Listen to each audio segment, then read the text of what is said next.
안녕하세요. 저는 4살 된 딸아이를 가진 평범한 가정주부입니다. 너무 어이가 없고 짜증이 나서 글이 엉망진창이라도 이해를 부탁드려요. 일단 어디서부터 이야기를 꺼내야 할지 정리가 되지 않지만 최대한 간결하게 이야기하겠습니다. 몇 년 전에 제 딸아이가 돌이 될 무렵에 낯선 번호로 어떤 여자에게서 전화가 왔습니다. 어려 보이는 목소리의 여자였는데 저희 남편과 사랑하고 있다고 당당하게 말하더군요. 말은 하늘에 날벼락이 내린 듯이 무슨 말인 건가 싶고 황당했죠. 너무 당황스러우면 아무 말도 나오지가 않는다는 걸 그때 난생 처음으로 알았습니다. 솔직히 남편을 많이 믿고 지내왔기에 조금도 의심하지 못했습니다. 연애 때부터 결혼해서까지 한결같이 저에게 잘해줬었고 아이에게도 그 누구보다도 다정하고 가정적이었거든요. 술, 담배도 안 하고 일이 늦게 끝나는 직업이라 바람 피울 상황도 못 된다고 안일하게 생각하고 있었는지도 몰라요. 아무튼 그 순간에는 너무 당황스러워서 전화를 그냥 끊어버렸어요. 그리고 나서도 몇 번 더 전화가 왔지만 너무 떨리는 마음에 차마 그 전화를 받지를 못했죠. 당황스럽기도 했고 믿기지 않는 그 상황에 무슨 말을 해야 할지를 모르겠더라고요. 그렇게 제가 전화를 받지를 않자 문자 몇 통이 연달아서 계속해서 오더군요. 남편과 다정히 찍은 사진이랑 긴장문에 문자로 남편과는 1년 정도 만나왔고 서로 사랑하고 있으니 저보고 포기해달라고 합니다. 자기는 제 남편 없이는 못 산다면서 왜 그런지에 대해서 구구절절 이야기를 길게도 풀어서 얘기하더라고요. 일단 남편이랑 얘기한다고 답장을 보냈고 남편이 퇴근하기를 기다리는 시간이 천년만년 같았어요. 전화로 어찌된 일인지 퍼부을까를 100번쯤 고민하다가 변명을 만드는 시간을 주는 것 같아 겨우 참고 기다리니 남편이 퇴근을 하고 아무렇지 않게 집에 들어오더군요. 아무 일 없는 척 웃으며 들어오는 남편에게 사진을 보여주며 무르니 얼굴이 사색이 되어서는 제게 용서해달라며 빌더라고요. 회사에서 만난 여직원인데 자기에게 호감을 보여 순간 혹한 적은 있지만 나를 배신한 적은 없다고 합니다. 그냥 외로워서 몇 번 만나서 같이 술이나 한 잔 마셨던 것뿐이고 자신은 우리의 가정을 깰 마음이 절대로 없다고 하더라고요. 제가 아이와 밤낮으로 잠도 못 자고 씨름하고 있을 때 남편이라는 작자가 외로웠다는 핑계로 그 여자와 술 퍼마시고 다녔다는 걸 용서해야 하나요? 저는 멍청하게도 그런 사실을 전혀 몰랐다는 게 너무 화가 났고 앞으로 이 사람을 예전과 같은 마음으로 대할 수 있을까 싶더라고요. 결혼 전엔 남편이 바람핀다면 당장 이혼해야지 라고 생각했었는데 막상 상황이 생기고 보니 자꾸 남편의 변명을 믿고 싶고 한 번만 눈 감으면 우리 집이 다시 예전처럼 돌아갈 것 같았어요. 참 바보같이 말이죠. 남편은 저만 보면 빌면서 용서를 구했고 저는 남편만 보면 울고 불며 화내는 상황이 생겨났습니다. 그렇게 보름 정도가 지났을 때쯤이었죠. 갑자기 남편이 이혼을 하자고 하더라고요. 그 여자가 자신의 아이를 가졌다면서 미안하다고 그 아이를 책임지고 싶다고 이혼만 해달라고 하더군요. 미안하다는 말이 너무 어이가 없기도 하고 우리 딸은 어쩌고 그 여자가 임신했다고 책임을 지나 싶어서 물었습니다. 그 사람 자식은 중요하고 우리 딸은 중요하지도 않고 책임져야겠다는 생각이 없냐고 말이죠. 그러자 저는 자기와 이혼해도 아이를 잘 기를 수 있는 좋은 엄마니 괜찮을 것 같지만 그 여자는 자기가 안 까면 애를 포기할 것 같답니다. 자신의 자식인데 포기할 수는 없지 않냐며 울더라고요. 너무 기가 막혀 대꾸조차도 하기 싫어서 가만히 있었습니다. 이 집은 저를 준다고 자기만 보내주면 된다고 하면서 저더러 자신이 없어도 너는 잘 살 거라고 이해해달랍니다. 그 여자는 너무 어리고 자기 없이 애를 키울 수 없다고 하면서 말이죠. 융자 가득한 집 주면서 생색 내는 꼴이 너무 황당하고 우습더라고요. 처음에는 절대로 저를 배신한 적 없다고 변명할 때는 언제고, 이제 와서는 세상 둘도 없는 사랑꾼인 척 하는 게 가증스러워서 오만 정이 다 떨어져서 그냥 이혼하겠다고 했습니다. 그냥 절대 이혼해주지 말고 그 여자랑 그 아이 아빠 없는 애로 평생 살게 해버릴까도 생각은 해봤었죠. 솔직히 저도 이혼을 하고 나면 아빠 없이 애를 잘 키울 수 있을까 무섭기도 했지만 어차피 이혼 안 하고 살아도 내 남편이 그 여자랑 바람핀 걸 제가 알았고 그 여자와 살고 싶다는데 굳이 제 인생도 같이 갈가 먹히면서 복수를 하면 저는 영원히 이 배신감에 갇혀 살 것 같더라고요. 그래서 그냥 상호 합의하에 이혼 절차 밟기로 했습니다. 준다는 집도 받고 애 양육비도 협의하고 말이죠. 그리고 낯짝이 얼마나 두꺼운지 2주에 한 번 딸아이를 보여달래서 평생 안 보여준다고 했다가 결국에는 한 달에 한 번으로 합의를 하였습니다. 생각보다도 아이가 있으니 결혼보다도 결정할 게 너무 많더라고요. 중간에 그 여자가 또다시 제게 연락을 해서는 정말 집 다 받아갈 거냐고 전화로 난리친 것 빼고는 결혼 준비보다 오히려 수월하게 진행이 되었죠. 정확히 말하면 정리하는데 생각보다 시간은 꽤 걸렸지만 심적인 부담이 줄어들어서 그랬나 봐요. 아무튼 이혼을 하고 나서 바로 그 집은 팔아버렸고 부모님께 죄송하지만 어쩔 수 없이 친정에 들어와서 살고 있습니다. 제가 직접 돈을 벌어서 먹여 살려야 하는 상황이 되었기에 회사 복직을 3개월 당겨서 친정엄마가 아이를 봐주셔야 해서 부모님도 이해를 해주셨죠. 솔직히 돈도 돈이지만 집에만 있으면 정신이 나가버릴 것 같아서 나가서 돈을 벌기로 했던 것도 있습니다. 아직 우리 애기가 예쁜 짓 할 때마다 행복했지만 그 여자가 아기를 낳았다는 소식을 듣고 나서부터는 저도 모르게 훅훅 올라오는 무언가가 있긴 했습니다. 그나마 그것도 시간이 지나가면서 나가서 사람도 만나고 부모님과 마음 편하게 살다 보니 정말 많이 편해졌었죠. 아무튼 이 얘기가 이따위로 끝나면 너무 억울할 텐데 다행스럽게도 여기서 끝이 아니었네요. 며칠 전 아이가 남편을 만나는 날이라 아이를 아침에 보내고 저녁에 데리러 갔더니 전 남편이 아기만 집에 먼저 보내고 저한테 얘기 좀 하자고 하더라고요. 그때 당시에는 아이와 관련된 이야기인 줄 알고 카페로 가서 가만히 앉아 있었습니다. 그러자 갑자기 크게 한숨을 쉬더니 자기 벌 받은 것 같다고 하더라고요. 무슨 헛소리를 하는 건가 싶어서 대꾸도 안 하고 쳐다봤더니 그 여자랑 낳은 아들이 자기 애가 아닌 것 같다고 하더군요. 자기랑 그 여자는 둘 다 A형인데 아이가 B형이라 의심이 간다고 말이죠. 자기가 찾아봤는데 B형이 나올 수 없다는 걸 알았답니다.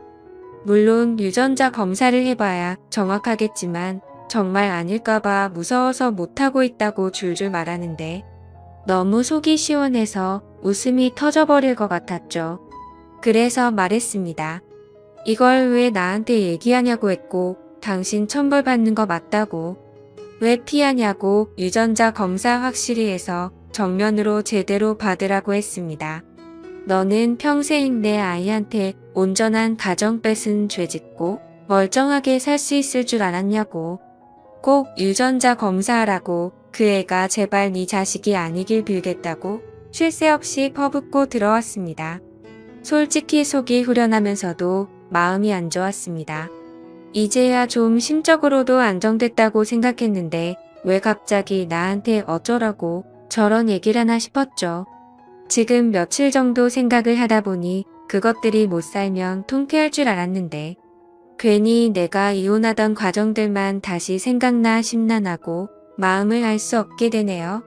만약 전 남편이 자기 자식이 아니란 걸 알게 되고 저한테 같이 살자고 하면 어떻게 해야 할지 좀 고민도 들고 딸아이 때문에 제 마음이 약해질까봐 걱정이 됩니다. 아무튼 오늘부터 휴가라서 생각도 정리할 겸 부모님과 딸아이 데리고 어디라도 다녀와야겠네요.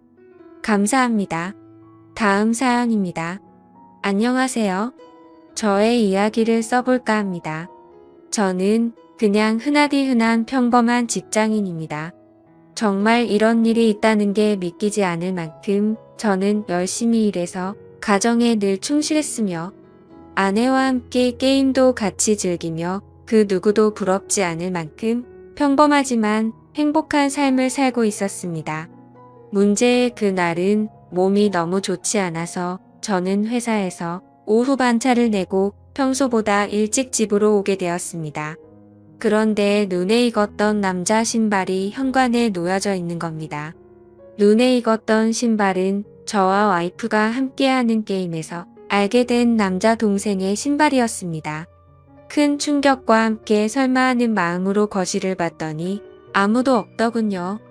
아직은 상황을 알 수 없었지만 아내가 외도를 하는 건가라는 생각에 심장이 두근대서 터져버릴 것 같았습니다. 근래 들어 화장실에 들어가서 2시간씩 배가 아프다고 안 나오는 일이 허다했었고 하지 않던 산책을 갑자기 나가곤 해서 평소와 행동이 달라 뭔가 미심쩍긴 했었습니다. 흥분된 마음을 다잡으며 거실을 지나 안방 쪽으로 가는데 하하호 웃는 소리가 적나라하게 들리는 겁니다. 정말 하늘이 무너지는 기분이 이런 걸까요? 너무 충격을 받은 저는 순식간에 달려가서 방문을 벌컥 열어버렸습니다. 두 사람은 같이 컴퓨터 게임을 하고 있었고 문을 여는 소리에 뒤로 돌아보고는 두 사람 다 엄청 놀란 표정을 짓더라고요. 그리고 그 남자는 역시나 제가 친동생처럼 잘 대해주던 그 동생놈이었습니다. 일단 마음을 진정시키고 물었습니다. 우리 집에는 무슨 일로 온 거냐고 하니까 제 아내와 같이 컴퓨터 게임을 하려고 놀러 왔다고 하더군요. 상식적으로 유부녀와 같이 단둘이서 게임방을 가서 게임을 하는 것도 아니고 집에서 게임을 한다는 게 말이 되나요? 저는 그래서 게임방을 놔두고 왜 집에서 게임을 하냐고 물어보니까 그 남동생은 그렇지 않아도 지금 그러려고 했다고 더듬거리면서 말을 하더라고요. 성에 없는 거짓말에 너무 어이가 없어서 머리 끝까지 화가 치밀어 올랐고 분노를 참지 못하고 사고를 칠 것 같아서 그 동생에게 당장 내 집에서 나가라고 소리쳤습니다. 그제서야 갑자기 진실을 고백하듯이 연신 미안하다 죄송하다 하면서 누나 잘못 아니다 라고 하면서 도망치듯 나가더군요. 네, 누나만의 잘못은 아니겠죠. 둘 다 인간 같지도 않은 짓을 했는데 두 사람 다의 잘못이겠죠. 아내와 저는 조용히 한참 동안 아무 말 없이 있었고 제가 먼저 아내에게 말했습니다. 어린애도 속지 않을 거짓말 하지 말고 솔직히 말하라고요. 그러자 아내는 진짜 아무 일도 없었고 그냥 게임을 하려고 부른 거라고 말을 하더군요. 그냥 더 이상 이야기를 나눠봤자 답이 없을 것 같아서 말했습니다.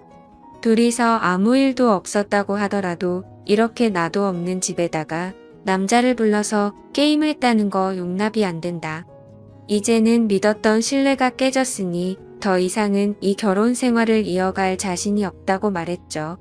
그리고 나서 일단 여행용 캐리어를 꺼내서 아내의 옷들을 집어넣었고 그제서야 아내는 그냥 별 생각 없이 부른 거라며 미안하다고 무릎을 꿇고 손을 싹싹 빌며 미안하다고 했습니다. 그런데 어떻게 이게 용서가 될까요? 아무 일도 없었다고 하지만 유부녀가 남자를 집에까지 불렀다는 것 자체만으로도 제가 모르는 사이 무슨 일들이 벌어졌을지 알 수도 없는 거고 상상조차 하기가 싫었습니다. 심지어 연애 때부터 절대 이럴 여자가 아니라고 믿고 살아왔기에 충격은 훨씬 더 컸었고 정말 지옥에 있다면 딱 이 심정이겠구나 싶더라고요. 아무튼 아내는 계속해서 미안하다고 같은 말만 반복하면서 버티고 있었고 결국 저는 장인 어른에게 연락을 해 지금 있었던 일 그대로를 말했더니 아무 말씀도 없이 전화를 끊더군요. 저는 그 길로 주차장으로 내려가 차에 타자마자 정말 난생 처음으로 정신을 놓고 펑펑 울어버렸습니다. 그렇게 몇 시간이 지나 장인어른이 집으로 오라고 해서 올라갔더니 술을 드시고 계시더군요. 근데 식탁 앞에 앉자마자 장인어른은 갑자기 삿대질을 하면서 가정도 지키지 못하는 게 네가 그러고도 가장이냐 한심하다 한심해 이러는 겁니다. 정말 충격에 충격을 받았더니 눈알이 뒤집어지더군요. 너무 화가 나서 앞에 있던 유리 물컵을 아래로 내리쳤고 유리 파편에 긁혀서 제 손에서는 피가 흘렀지만 너무 화가 나서 아픔도 느낄 수가 없더군요. 그 모습을 본 장인은 집으로 가시면서까지 고래고래 소리치고 현관문을 발로 차더군요. 정말 어떻게 인간이 이럴 수가 있을까요? 모두가 다 나가고 저 혼자서만 그 집에서 남아서 술을 마셨습니다. 정말 몸이 좋지 않아서 조퇴를 해서 몸 상태가 말도 아니었는데 몸도 마음도 엉망진창인 상태로 웃었다 울었다를 반복하다가 잠이 들었네요. 다음날 저는 아내와 얼굴을 보고서 마무리를 지어야 할 것 같아서 무작정 차를 몰고 아내의 친정댁으로 갔습니다. 근데 아내는 대뜸한다는 말이 어떻게 매번 오빠만 생각해? 그냥 집에서 게임 좀 한 것 같고 왜 그러냐며 나 좀 내버려둬라고 하더군요. 정말 낯짝이 두꺼워도 본인이 그따위 짓을 해놓고 어떻게 저런 말을 할 수 있을까요? 정말 마음 다잡고 갔음에도 눈알이 또 뒤집히더군요. 정말 제 아내는 저를 호구로 생각했던 거구나 깨달았습니다. 그래서 저는 물불 가릴 거 없이 다음날 곧장 이혼하려고 법원으로 간다고 두 사람에게 통보를 했고 그러니 그 동생이었던 놈이 카톡으로 미안하다 어쩐다 하면서 답장이 오더라고요. 그래서 두 사람 언제부터 만난 거냐고 하니까 얼마 안 됐다면서 미안하다고만 하더군요. 그래서 그냥 미안할 필요 없고 앞으로 네가 책임지고 살라고 하니까 누나를 지금 제가 어떻게 책임지냐? 자신은 사라지는 게 맞다며 호기심에 만난 거다 이런 헛소리를 하더군요.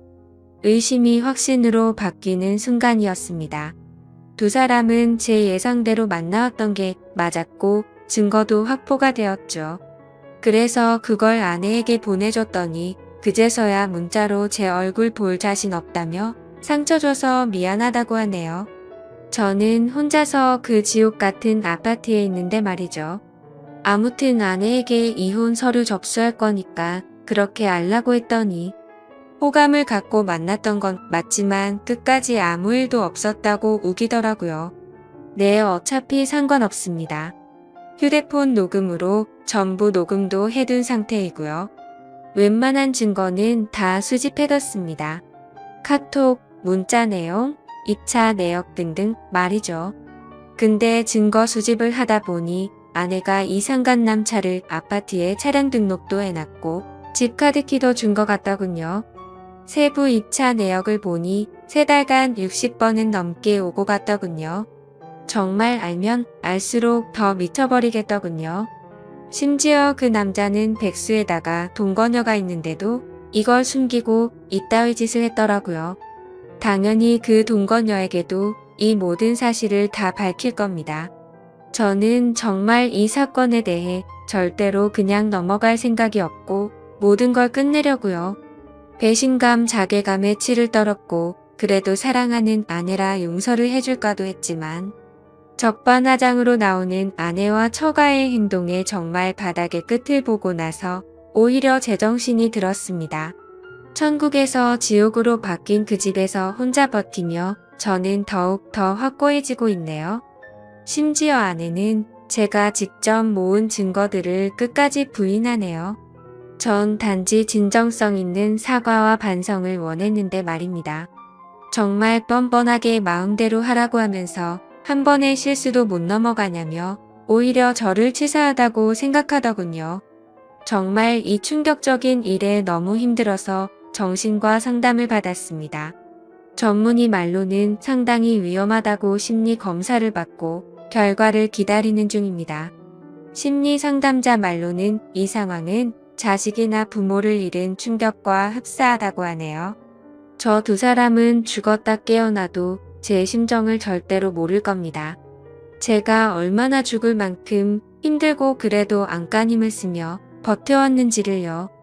그래서 보여줄 겁니다.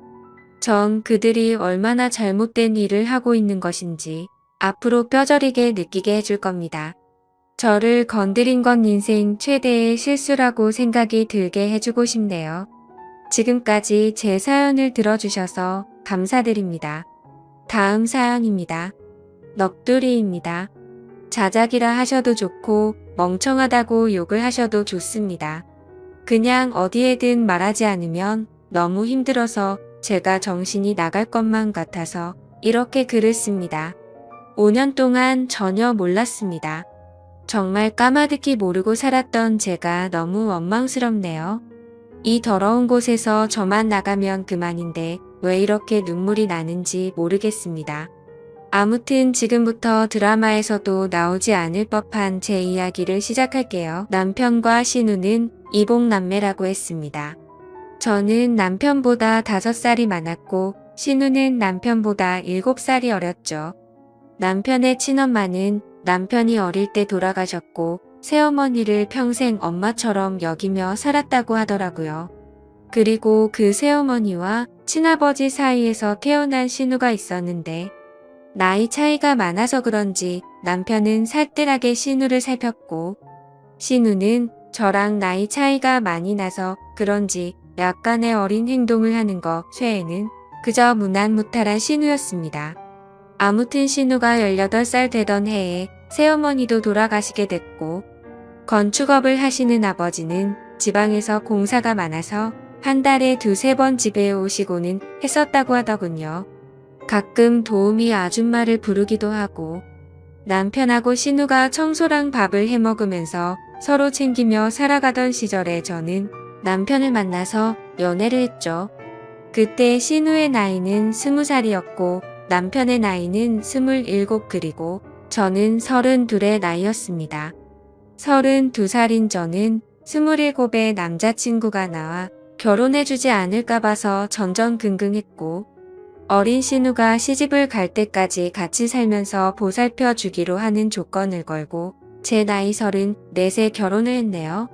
신우는 크게 모나지 않고 성격이 무탈한 편이었고 자기 일은 자기가 스스로 하는 편이라 크게 부딪힐 일이 없었습니다.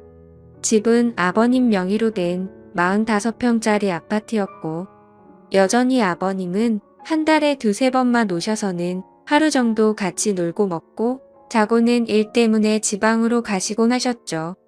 29의 남편은 제 남편이라서가 아니라 누가 보더라도 훈훈한 외모의 능력도 매너도 좋은 남자였습니다. 하지만 그에 비해 저는 그냥 평범한 사람이었고 그나마 내세울 수 있는 건 제 나이에서 3살 정도 어려 보이는 그냥 조금 동안의 평범한 외모입니다. 그래서 그런지 잘난 남편이 불안해서 남편과 연애를 하던 시절부터 항상 외모에 신경을 쓰고 살았고 집안 일도 사회생활도 모든 면에서 부족함 없이 완벽한 아내가 되기 위해 무던히도 노력해왔죠. 다행스럽게도 남편은 출장 외에 특별히 술을 먹거나 늦는 일이 없더라고요. 집안 일도 같이 해주고 신우이가 시집살이 시키지는 않느냐며 너스레도 떨어주던 자상한 남편이었습니다. 사실 연애할 때 뜻하지 않게 임신이 되어 아이를 낳고자 했지만 그때 결혼할 수 있는 상황이 아니었기에 남편은 평생 동안 꼭 책임져 준다고 약속을 하고 아이를 지웠어요. 물론 그때는 너무 큰 상처였지만 결국에는 약속대로 결혼도 하고 저를 책임져 주었으니 더 이상은 상처가 아니라고 생각했습니다. 그런데 불행하게도 결혼 이후 아이를 갖기 위해 무던히 노력했는데 때처럼 아이가 생기지 않더라고요. 정말 의도치 않았을 때는 한 번에 임신이 되더니 아무리 노력해도 임신이 되질 않더군요. 그리고 아이를 한번 가져봤었기에 당연히 신체적인 문제는 없다고 생각을 했고 불임 검사는 하지 않았습니다. 정말 아이 하나만 내 곁으로 와주면 더 이상 바랄 게 없는 그런 완벽한 결혼 생활이었죠. 남편은 신우를 살뜰히 챙겼지만 내 눈에 이상해 보이지 않을 정도였고, 정말 단 한 번도 신우와 남편의 사이를 이상하다고 생각해 본 적조차 없었습니다. 그러던 어느 날이었죠.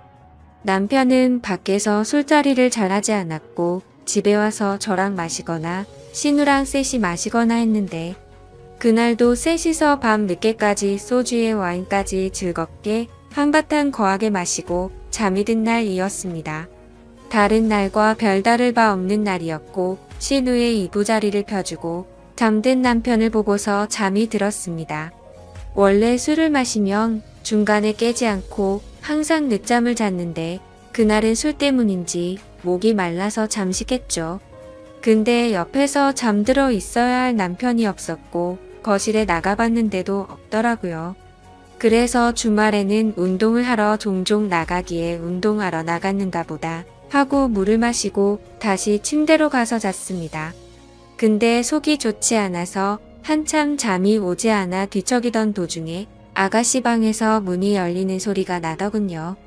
그러더니 곧 이어서 현관에서 신발 소리가 들리더니 현관문이 열리는 소리가 나더라고요. 아가씨가 밖에 나가는가 보다 했는데 남편 소리가 들리는 것이었습니다. 마치 지금 막 들어온 것처럼 말이죠. 하지만 뭔가 순서가 잘못된 것 같아서 이상했습니다. 밖에서 들어오는 거면 현관문이 열리고 신발 소리가 들려야 맞는 건데, 신발 소리가 들리고 현관문 소리가 들렸는데 밖으로 나간 사람은 없었죠. 그래서 그날부터 이상한 생각을 지울 수가 없었습니다.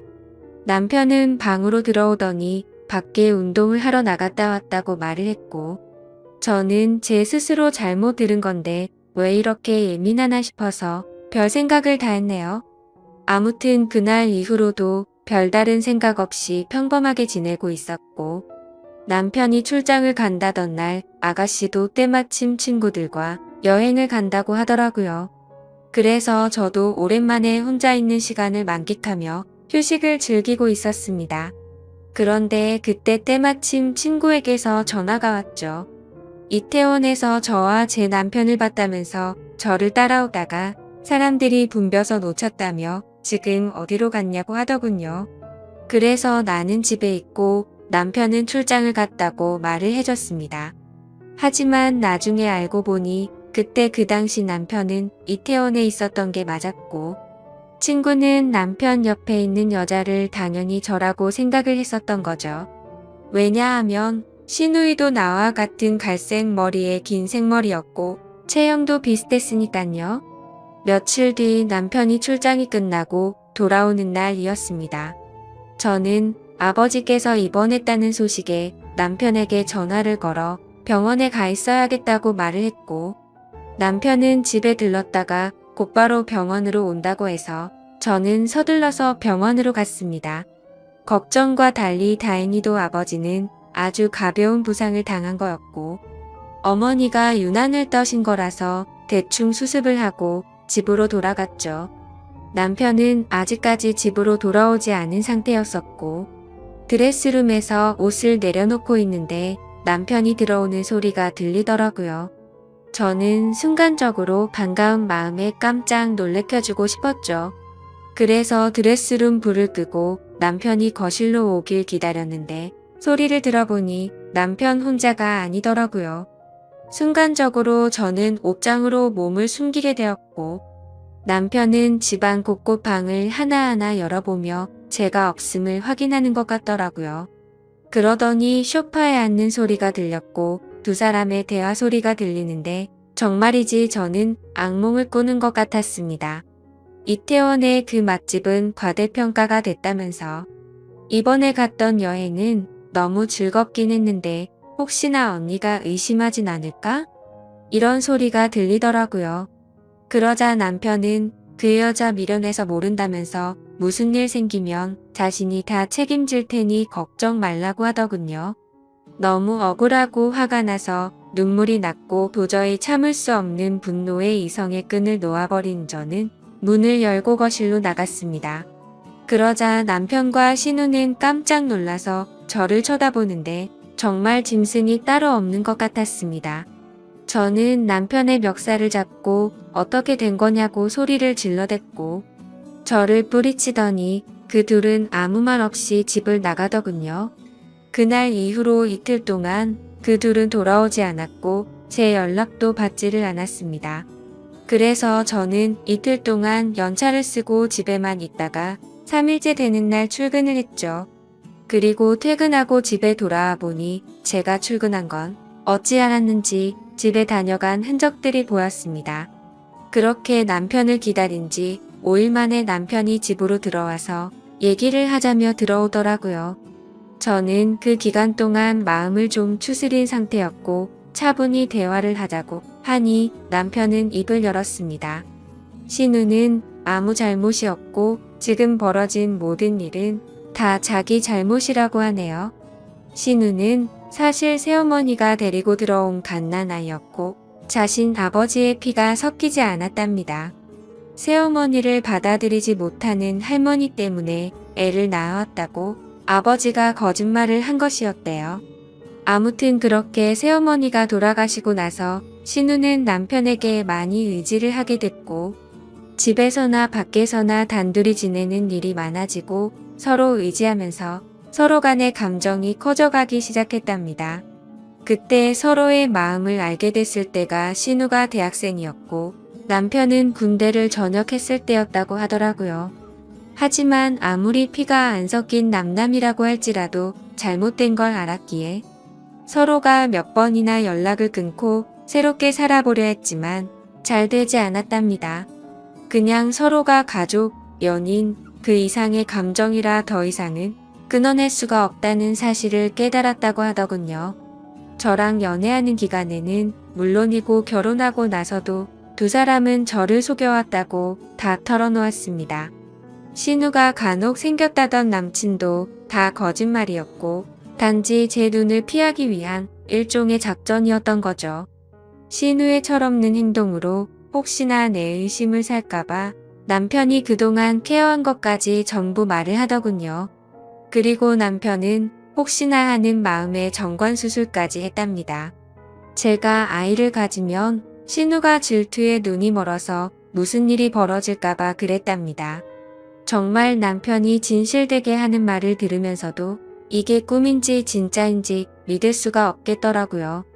순순히 자기 입으로 시인을 했지만 간통죄가 없어졌으니 이 둘을 감옥으로 보낼 수도 없는 노릇이었습니다.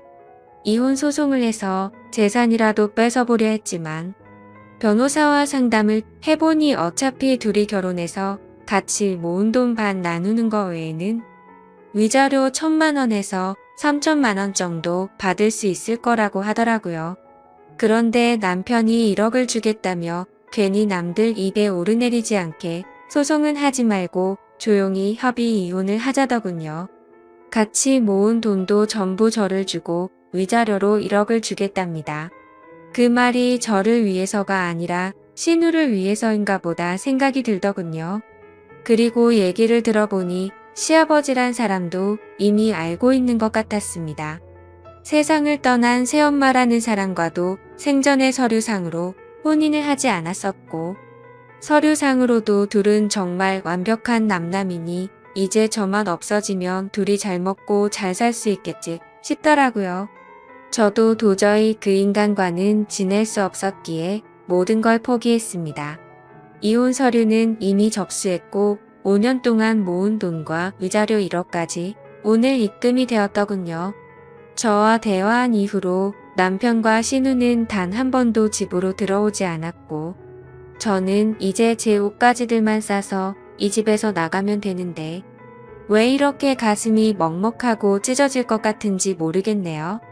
우리 부모님께서는 아직 이 사실에 대해서 전혀 모르시는 상황이고 제 친구들도 아무도 모르는데 저는 어디로 가서 울어야 할지 모르겠습니다. 안녕하세요. 저는 오빠 둘의 언니 하나인 집안에서 막내로 자라오면서 가족들 모두의 사랑을 분에 넘치게 받으면서 자라왔습니다. 저희 집은 남들처럼 평범한 집안이었어요. 아버지는 건설업을 하셔서 바쁘게 사셨고 엄마는 자그마한 공장에서 주야간으로 일을 하셨어요. 그래서 아버지는 밖에서 거의 일을 하시다 보니 사계절 중에 겨울만 빼고 거의 얼굴이며 발이 새까맣게 타 있었습니다. 제 어린 시절 기억을 떠올려 보면 아버지는 정말 열심히 사셨던 걸로 기억이 되네요. 지금도 나이 60이 넘으셨는데도 동을 번쩍 서을 번쩍 하세요. 지금은 오빠가 아버지 건설업을 물려받았어요. 그리고 엄마 역시 밤낮으로 열심히 사셨습니다. 지금은 하시던 일 다 그만두시고 언니네 애들을 봐주고 계시고요. 앞서 말씀드렸듯이 저는 막내라서 언니 오빠들 도움으로 완전 공주 대접을 받으면서 자랐습니다. 제가 워낙 애교도 많다 보니 저희 집의 분위기를 잡는 건 제 몫이었죠. 저는 보고 자란 게 있어서 그런지 생활력이 강한 편입니다. 아버지와 어머니가 굉장히 생활력이 강하셨거든요. 그래서 그런지 그 영향을 물려받은 것 같아요. 제 어린 시절을 돌이켜보면 저희 부모님은 절대 남들과 비교하지 않으셨어요. 심지어 형제들과도 비교하지 않으셨고 저희가 가지고 있는 각자의 장점을 한없이 칭찬을 해주셨고 단점은 되려 응원을 해주셨어요. 장점이 더욱 부각되도록 칭찬을 아끼지 않으셨지요. 그런 부모님 밑에서 자란 저는 너무 행복했고 자존감 또한 높은 아이로 자랄 수 있었습니다. 이런 환경에서 자라서 그런지 저도 나중에 부모가 되면 어떻게 해야겠다는 나름대로의 계획이 있었는데 모든 게 결혼과 동시에 다 달라졌어요. 자존감이 정말 높았던 저는 시어머니를 알게 되면서 모든 것이 바닥을 치기 시작했습니다. 처음부터 느낌이 좋지 않았는데 역시나 결혼을 준비하는 과정부터 해서 결혼해서도 좋지 않았습니다. 먼저 남편과의 만남부터 말을 하자면 남편은 같은 고등학교 때 친구였는데 서로 관심도 없고 친하지 않은 사이였어요. 남편을 다시 만나게 된 것은 대학교 3학년 때 동창회에 갔다가 남편을 만나게 되었는데 그때 저에게 아는 척을 하면서 반가워하더라고요. 사실 친했던 사이도 아니어서 조금 서먹서먹하고 머지했는데 술 한 잔 먹은 남편은 애들도 다 있는 데서 갑자기 저를 고등학교 때부터 관심이 있었다고 하는 거예요. 속으로 얘가 도대체 왜 이러지 이러고 있었는데 친구들이 더 신이 나서 고백하지 그랬냐고 부추기더라고요. 그러자 남편이 그러더군요. 그렇잖아도 고백을 하려고 했는데 제가 다른 애랑 사귄다는 소문을 듣고는 마음을 접었다고 하더라고요. 그 말을 들은 친구들은 저희들 얘기에 더 신이 나서 반에서 유독 남일에 참견 잘하는 그 애가 나서서 이참에 그럼 고백을 다시 하라고 하는 겁니다. 그러자 다들 하나가 되어서 그럼 지금이라도 서로 짝이 없으면 사귀라고 하더군요. 그래서 그날 그 술자리에서 친구들은 저희를 엮어주려고 서로의 연락처를 친구들이 서로 교환해주고 했습니다. 이런 것도 술자리니까 가능했던 거 아닌가 싶네요. 그런데 참 웃긴 게 그날 이후로는 또 다시 연락이 오지 않더라고요. 제가 용기 내서 먼저 전화를 해봤는데 전화를 받더군요.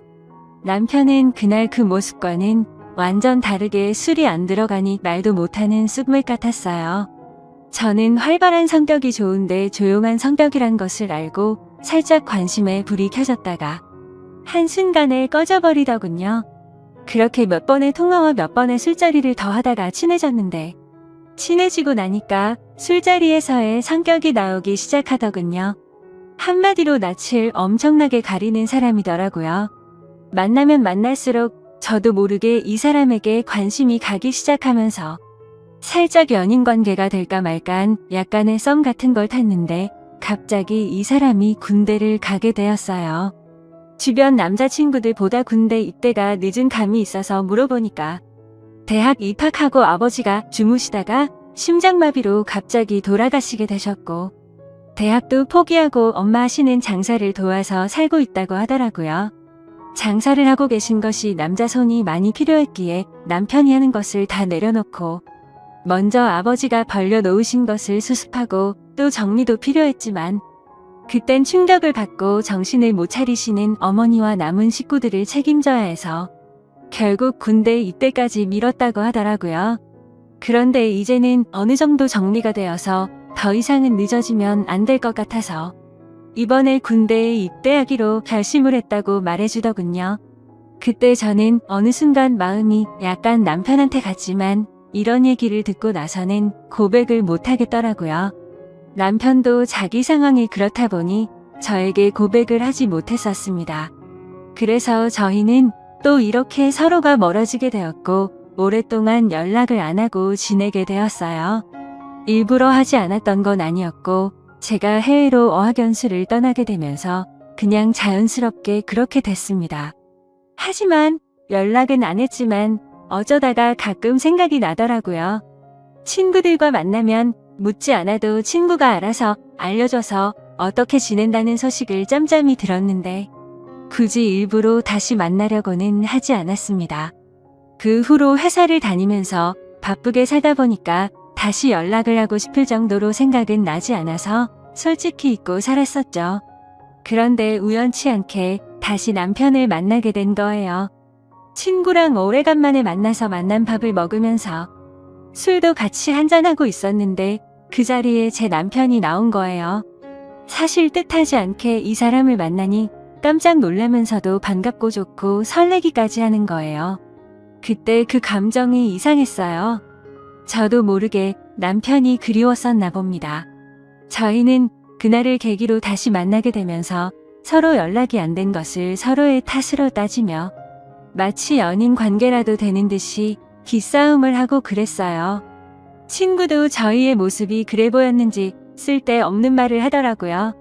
너희 너무 잘 어울리는 것 같은데 이참에 너네 진짜로 사귀어봐라.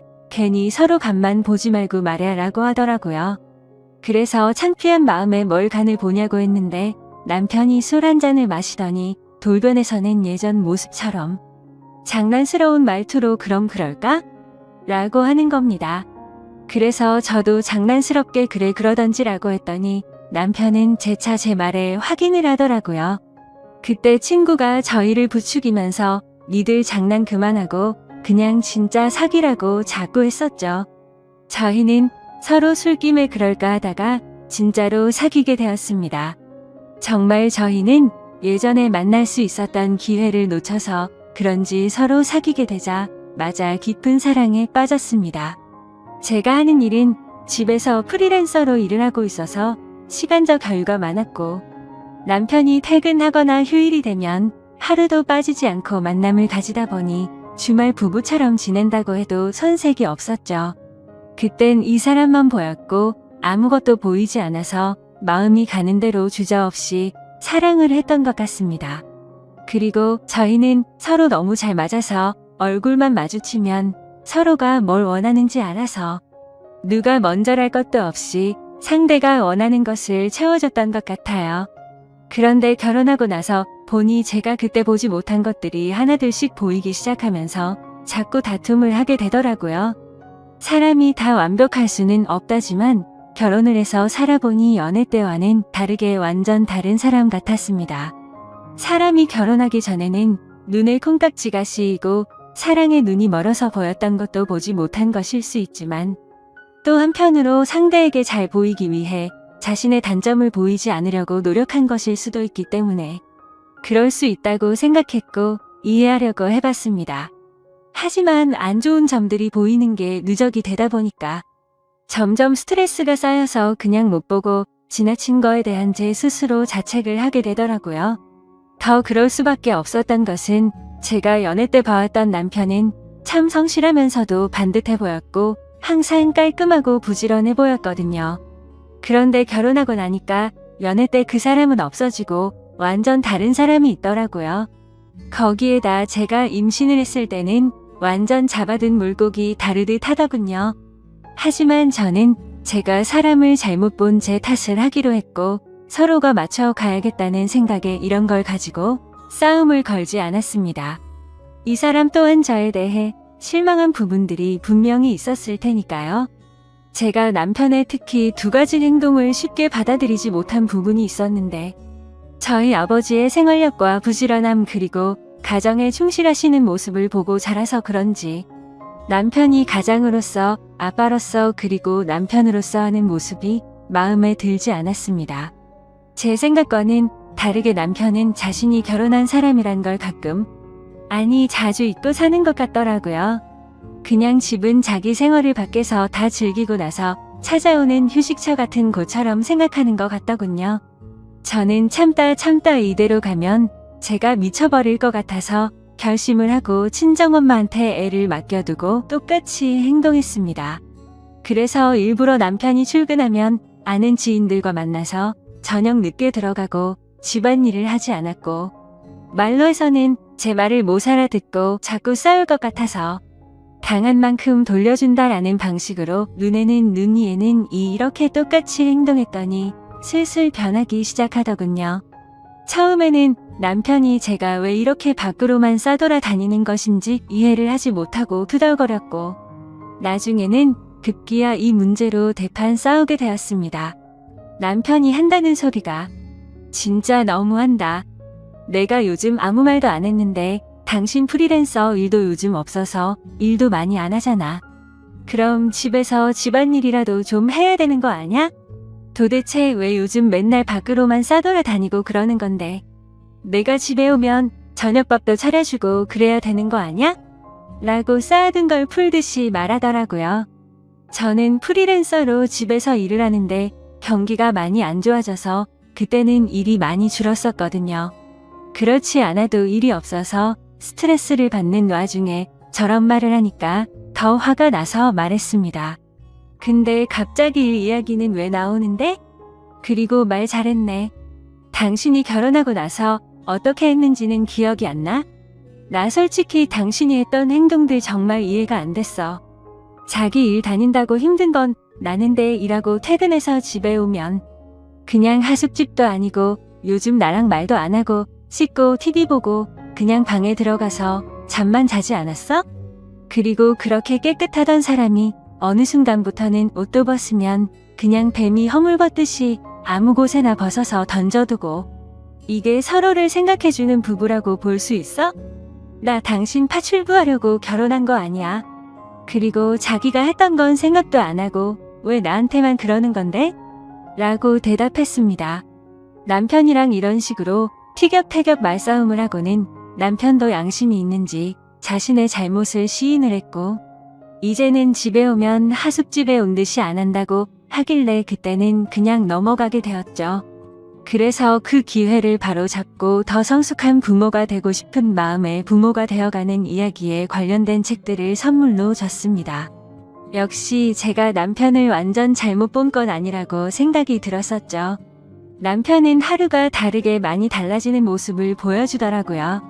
제가 원했던 저의 아버지만큼은 아니어도 예전과는 많이 변하기 시작했는데 또 다른 문제가 생겨나더군요.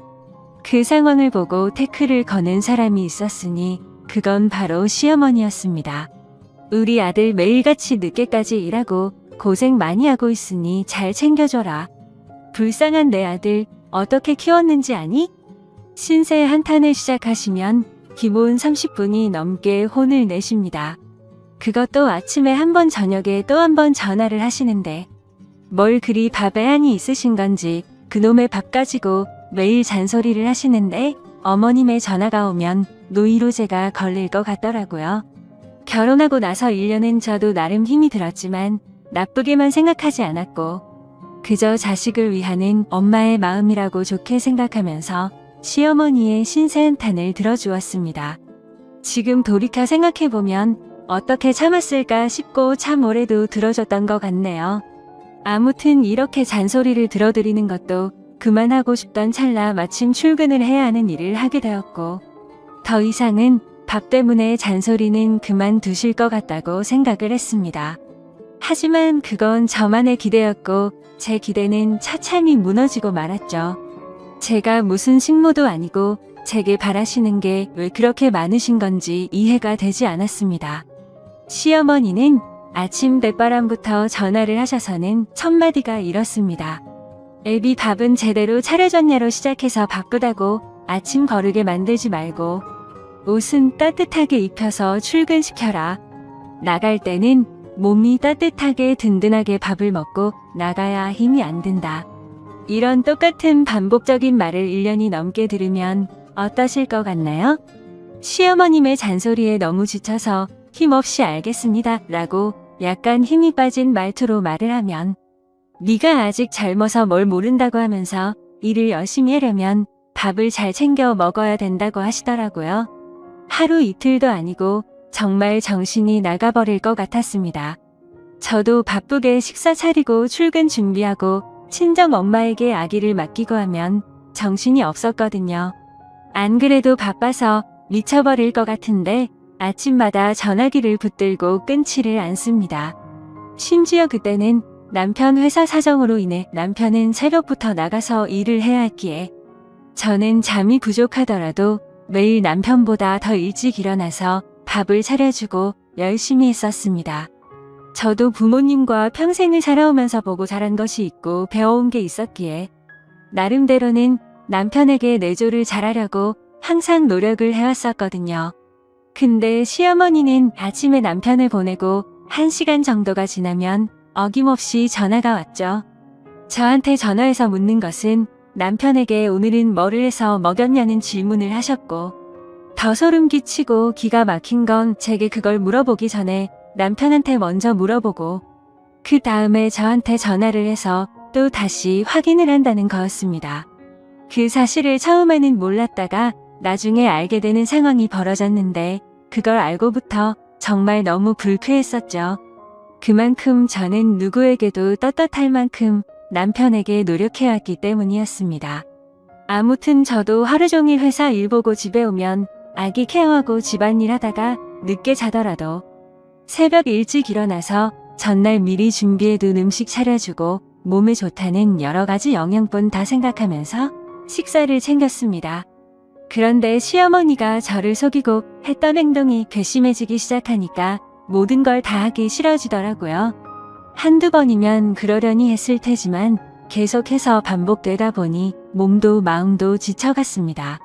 남편 아침밥 챙기고 또 아이까지 챙기고 제가 출근 준비도 하려고 하니 정말 힘들어서 기절해버릴 것 같더군요. 회사에서는 그 전부터 제가 했던 일이었기에 다행히도 어렵지는 않았지만 문제는 아이였습니다. 근처 어린이집을 보내려고 했는데 대기 순번이 있다고 해서 어린이집에 바로 들어갈 수가 없다고 하더라고요. 그래서 어쩔 수 없이 저희 친정 엄마에게 아이를 맡기게 되었습니다. 하지만 이것도 하루 이틀이지 친정까지도 거리가 있다 보니까 평일에 매일같이 아이를 데려다주고 회사를 출근하려고 하니 저도 너무 힘이 들더군요. 저희 엄마에게 부탁해서 저희 집에 오셔서 봐달라고 할 수도 있었지만 운전을 못하시는 엄마에게 버스를 몇 번씩 갈아타면서 와달라고 하기도 마음에 걸렸죠. 그리고 그때 시어머님도 조그만 가게를 하고 계셨기에 시어머니한테는 아예 말도 꺼낼 수가 없는 상황이었습니다. 그래서 아이가 말을 할 수 있을 때까지만 친정 엄마가 아예 저희 집에서 거주를 하시면서 아이를 봐주시는 것도 고려해봤는데 시어머니가 생난리를 치시면서 그러려면 일을 그만두라고 핏대를 세우고 말을 하시더라고요. 왜 그렇게까지 반대를 하시는 건지 여쭤봤더니 친정 엄마가 같이 지내면 당신네 아들이 힘들고 불편해진다고 안 된답니다. 아무리 그렇다고 하더라도 좋게 말할 수도 있는 걸 불같이 화를 내면서 말하는데 정말 서운하더라고요. 아무튼 어쩔 수 없이 시어머님의 반대가 너무 심해서 제가 힘들더라도 아이를 친정에 맡겨두고 출근하는 걸 택했습니다.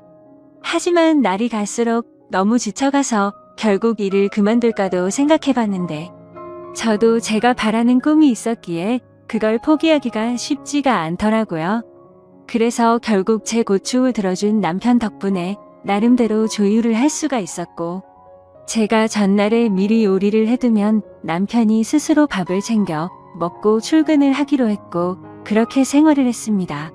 그런데 그 사실도 결국 나중에 시어머님의 귀에 들어가게 되었고 난리가 나버렸죠. 사실 그때 출근하는 남편에게 어머님이 아침밥을 뭘 먹었는지 묻는다는 걸 그때서야 알게 되었습니다. 제가 전날 준비해둔 반찬 중에 뭘 줬는지 잘 생각나지 않아서 대충 줬다고 한 적이 있는데 어디서 거짓말을 하냐고 하더라고요. 그래서 결국 어쩔 수 없이 있는 사실 그대로를 말씀드렸고, 왜 그렇게 된 건지 자초지종을 설명드렸는데도 불구하고 또 불같이 화를 내시더라고요. 그러더니 그 사실을 알고 나서 그날 바로 가게 문을 닫아버리고 저희 집까지 쳐들어와서 전화를 걸어오시더군요. 아무리 그래도 무슨 죄를 지은 것도 아니고 너무 어이가 없었고 화가 나더라고요. 그리고 그때 때마침 저희 엄마에게서 전화가 왔는데, 알고 보니 시어머님이 저희 엄마에게까지 전화를 했다고 하더군요. 도대체 딸을 어떻게 교육시켰길래 남편 밥도 제대로 안 챙겨주고 살림을 엉망진창으로 하냐고 했답니다. 제가 집에서 살림만 하는 사람도 아니고 정말 그 순간 참아왔던 분노가 폭발해서 눈물이 날 것 같더라고요. 아무튼 시어머님은 혼자서 실컷 얘기하시더니 저에게 당장 회사에는 반차를 내고 조퇴를 하라고 하더군요. 그래서 오늘 회사에서 중요한 일이 있어서 갑자기 조퇴를 할 수는 없다고 말씀을 드렸고, 저는 하루 종일 심란한 마음으로 바쁜 일을 하고 있었습니다. 그런데 더 충격적이고 황당한 건 그새를 못 참고 시어머님이 저희 회사 앞이라고 당장 내려오라고 연락이 오더라고요. 저는 어쩔 수 없이 회사에 사정이 생겼다고 말을 하고는 조퇴를 해서 회사 로비로 내려갔습니다. 시어머니는 팔짱을 낀 채로 화가 나서 저를 노려보고 있었고, 저는 그런 어머니를 보니까 미안한 마음보다도 오히려 너무 짜증이 나더라고요. 겨우 이런 일로 집에 쳐들어온 것도 모자라서 며느리가 일하는 회사까지 찾아오다니 도저히 이해가 안 됐습니다. 저는 지금까지 힘들었던 일들이 주마등처럼 스쳐 지나갔고 너무 서운한 마음에 어머님 정말 왜 이러세요? 라고 했죠. 그러자 몰상식한 시어머니는 제 얘기가 끝나기도 전에 뺨을 때려버리고는 큰 소리로 고함을 질러대더라고요. 네가 얼마나 잘난 회사 다니길래 남편을 개똥으로 알고 네 잘난 맛에 사냐면서 소리를 지르더라고요. 그러자 로비 주변에 있던 모든 사람들이 저를 쳐다보기 시작했고, 너무 당황해서 뺨이 아픈지도 모른 채 그냥 시어머니를 밀면서 밖으로 나갔습니다. 그러자 시어머니는 네가 뭔데 날 미냐고 소리를 지르고 난리를 치는데, 경비 아저씨도 놀라서 시어머니를 같이 밖으로 끌어냈죠. 진짜 그 순간 누가 보면 제가 바람이라도 나서 이런 일을 겪는 거로 알 것 같다고 생각이 들더군요. 정말 너무 굴욕적이고 분해서 그날 회사 그만둔다고 작정하고 그 자리에서 대판 싸울까 하다 겨우 참았습니다. 결국 사람들 눈을 피해서 시어머니를 지하 주차장으로 데리고 내려갔고, 지하 주차장에서도 얼마나 소리를 지르고 난리를 치는지 너무 창피하더라고요. 일단 어머니 차에서 차분하게 이야기를 하자고 했고, 완강히 거부하시는 걸 너무 열이 받아서 반강제로 차에 태웠습니다. 그리고 나서 저는 바로 시동을 걸었고 시어머니의 말을 무시하고 거칠게 차를 출발했습니다. 그러자 시어머니는 너 차에서 말하자고 하더니 왜 출발하냐고 하면서 당장 쎄오라고 난리를 치시더라고요. 그래서 저는 어머니가 자꾸 밖에서 소리를 지르시니까 회사 근처 말고 집에 가서 얘기하자고 했고, 그제서야 알았다면서 가만히 계시더군요. 그때 제가 가려고 했던 곳은 친정 집이었습니다. 그런데 방향이 저희 집이 아닌 다른 곳이라는 것을 눈치채시고는 또 난리를 치면서 차를 세우라고 소리를 질러댔죠. 그때 때마침 남편에게서 전화가 와서 전화를 받아서 말했습니다. 당신 아침밥 안 줬다고 당신네 엄마가 지금 우리 회사까지 찾아와서 내 뺨 때리고 소리 지르고 난리가 났어. 내가 당신한테 아침에 밥 못 차려준 게 이렇게까지 욕먹고 뺨까지 맞을 일이냐고 말했고, 지금 어머니 모시고 친정집으로 가고 있으니까 당신도 당장 우리 친정집으로 오라고 말하고 끊었습니다. 그러자 시어머니는 이게 도대체 뭐 하는 짓거리냐고 난리를 쳤지만, 저는 너무 화가 나서 아무런 대꾸도 하지 않고 계속해서 운전을 했습니다. 결국 친정까지 무사히 도착을 했고, 집에 들어가 보니 연락을 안 하고 와서 그런지 아무도 안 계시더라고요. 시어머니는 아무도 없는데 왜 여기를 온 거냐고 또 소리를 질러대더군요.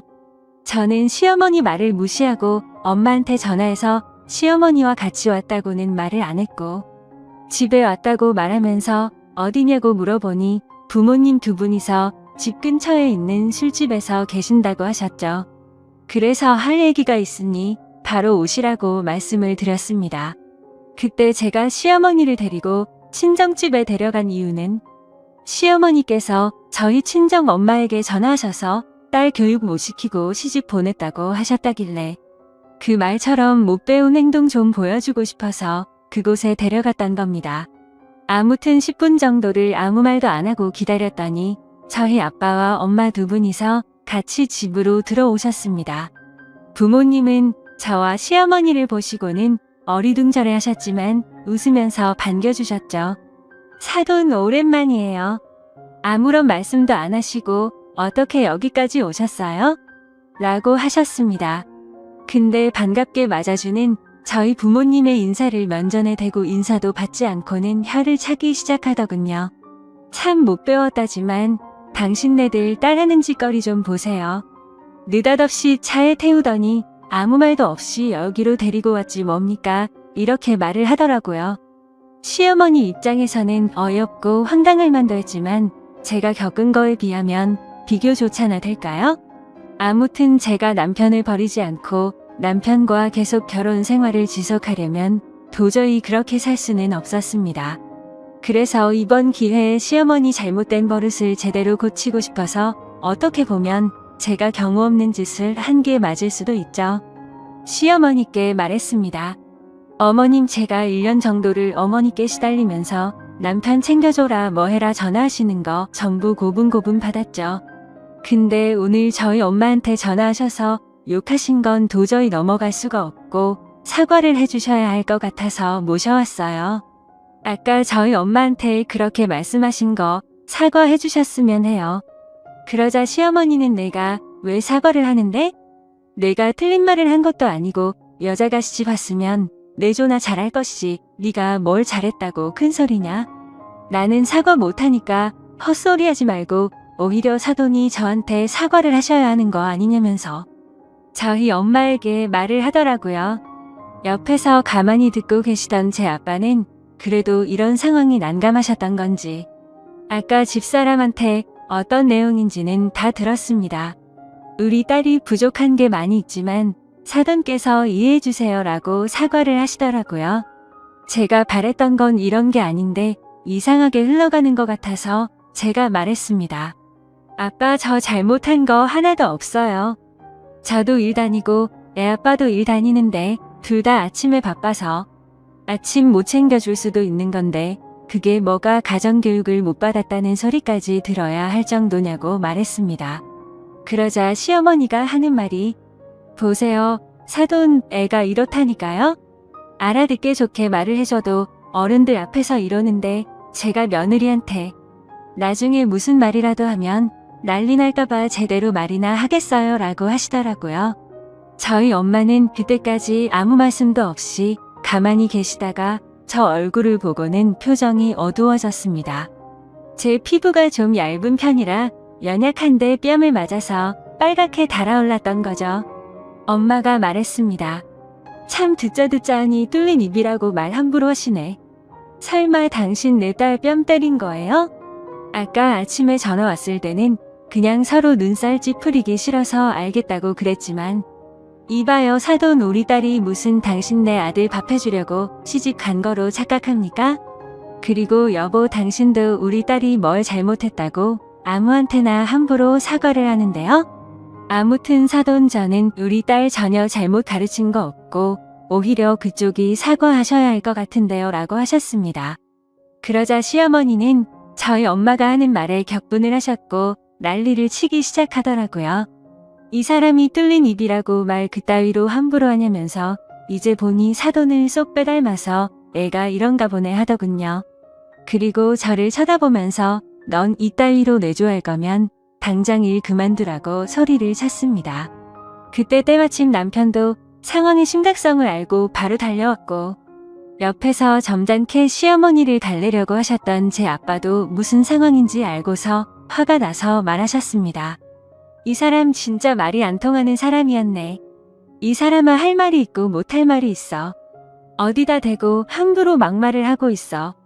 당신네 아들이 뭐가 그렇게 대단한데? 라고 하셨고, 그때부터는 상황이 엉망진창이 되었고 싸움은 더 크게 나버렸습니다. 늦게 도착한 남편은 상황 파악도 못한 채로 난감한 상황의 중간에서 싸움을 말렸고, 시어머니는 불난집에 부채질하는 것도 아니고 또 막말을 내뱉더라고요.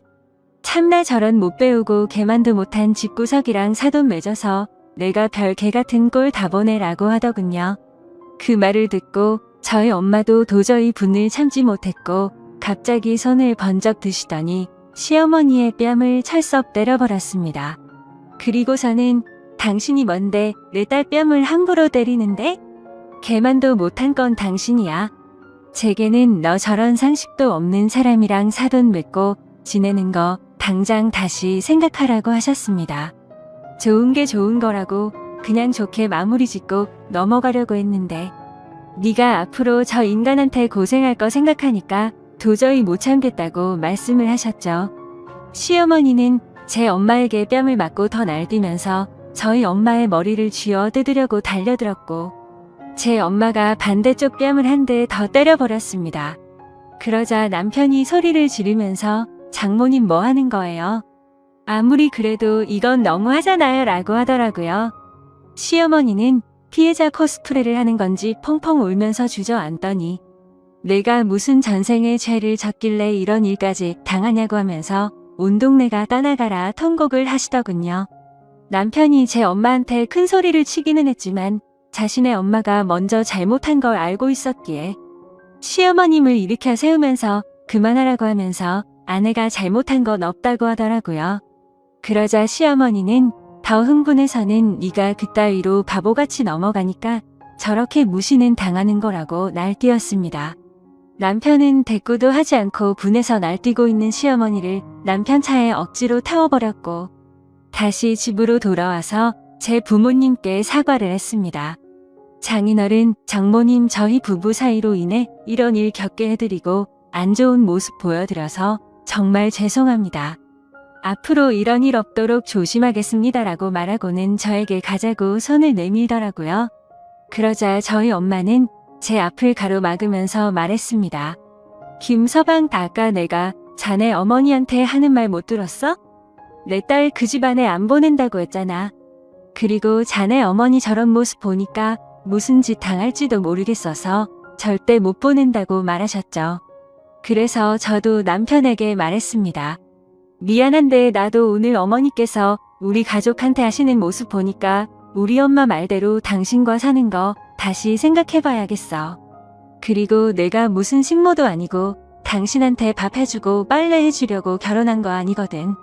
아무튼 당신 엄마한테 뺨까지 맞은 마당에 나는 이대로는 당신이랑 절대 못 사니까 그냥 혼자 가라고 말했습니다. 그제서야 남편은 한숨을 푹 내쉬더니 아무 말 없이 인사를 하고는 시어머니를 데리고 집으로 가버렸네요. 친정집에 아기를 맡기고 있는 상태였기 때문에 제 아들과 같이 친정집에서 계속 머무르고 있었습니다. 그리고 그 사건이 있고 난 다음날 남편에게서 전화가 왔었습니다. 자신이 미안하다고 하면서 앞으로 2번 다시는 시어머니한테 전화 오는 일 없게 한다고 하더라고요. 근데 여지껏 제가 고통받는 걸 옆에서 보면서도 가만히 지켜만 봐오던 남편도 괘씸했었고 당신 어머니 하는 거 보니까 당신과는 더는 못 살 것 같다고 말했습니다. 우리 아들은 내가 키울 테니까 조만간 만나서 이혼 서류 접수하자고 하고는 바로 전화를 끊고 차단을 해버렸네요. 그날 이후로 전화가 되지 않자 남편은 저희 회사로 직접 찾아왔고 저를 설득하려고 했지만 저는 거절했습니다. 다시는 나한테 오지 말라고 했고 저번에 벌어진 그 일로 내가 얼마나 잘못 살고 있었는지 깨달았고 오만정 다 떨어졌다고 했습니다. 솔직히 남편한테는 그렇게까지 큰 원망은 없었습니다. 서로 애틋하게 연애도 했고 저한테는 늘 친절하고 잘 대해주는 사람이었거든요. 하지만 그 시어머니란 사람은 도저히 용납할 수 없는 문제였습니다. 아무튼 또 그렇게 2주 정도가 지나갔고 남편이 술에 취해서 찾아왔더군요. 친정집이 대문이 없는 주택이었는데 마당에서 무릎을 꿇고 흐느끼면서 말했습니다. 장인어른, 장모님 죄송합니다. 정말 제가 죽을 죄를 졌습니다. 이번에 한 번만 용서를 해주시면 다시는 이런 일 없도록 하겠습니다라며 온 동네가 떠나갈 듯 울면서 소리치더라고요. 저는 이 사람과 헤어지기로 마음을 먹었기에 문을 열어서 남편에게 단호하게 말했습니다. 여기서 뭐 하는 짓이냐고, 내가 했던 말 다 무시하냐고 따져 물었죠. 남편은 울면서 정말 미안하다고 사과를 했고, 당신도 내가 싫어서 그런 거 아닌 거 아니냐며 저를 설득하더라고요. 하지만 저는 당신이랑 같이 살 생각 없으니까 빨리 가라고 말했고, 1시간이 넘도록 남편은 계속해서 잘한다고 사과를 했고 저를 설득시키더군요. 그러다 저도 크게 잘못도 하지 않은 남편이 안쓰러워 보였고 울컥해서 눈물이 났습니다. 저도 이 사람과 산정도 있고 아들을 생각해서 용서를 해주기로 했죠. 알았으니까 그만 일어나. 나도 당신이 싫은 건 아니야. 대신 나랑 같이 살고 싶으면 이거 하나만 약속해줘. 다시는 어머니가 저번처럼 행동하지 못하게 해줘. 그리고 분명 말하는데 어머니가 저번처럼 그렇게 하면 당신과는 절대로 살 수가 없을 것 같아 라고 말했습니다. 그러자 남편은 절대 그럴 일 없을 거고 내가 더 잘한다고 하더라고요. 일단 남편을 그 자리에서 달래었고 부모님과 얘기하고 들어간다고 하고는 택시를 불러서 집에 보냈습니다. 제 부모님께서도 홧김에 그만 살라고는 하셨지만 그래도 딸을 이혼녀로 만들기는 싫으셨는지 제 의견을 존중한다면서 잘 생각해서 결정하라고 하시더라고요. 그렇게 부모님과도 이야기를 마치고 다음날 아들을 데리고 다시 집으로 들어갔습니다. 지금은 그때 그 사건을 계기로 제 남편은 저한테 정말 잘해주고 있고요. 아침밥도 제가 챙겨주기도 하지만 남편이 먼저 저를 챙겨주기도 하더라고요. 그리고 시어머니와는 명절에 인사를 드리는 걸 제외하고는 연락도 하지 않고 지내고 있습니다. 시어머님도 그때 그 일로 인해서 진짜로 아들이 이혼해서 폐인이 될까봐 걱정을 하셨던 것 같더군요. 지금 돌이켜 생각해보니 제가 매일같이 곧이곧대로 네 알겠습니다 라고 했더니 제가 너무 바보 같아 보여서 만만하게 생각하셨던 것 같네요. 아마도 저번처럼 그런 일이 벌어질 일은 없겠지만 만약 또 한 번이라도 그런 일이 생기면 절대로 용서해주지 않고 저는 안 보고 살 작정입니다. 아무튼 제가 겪은 이야기를 적다 보니 글이 정말 길어진 듯하네요. 착한 건 좋다지만 이 글을 읽으시는 분들께서는 바보같이 당하고 살지는 않으셨으면 좋겠습니다. 제 사연을 읽어주셔서 진심으로 감사드립니다.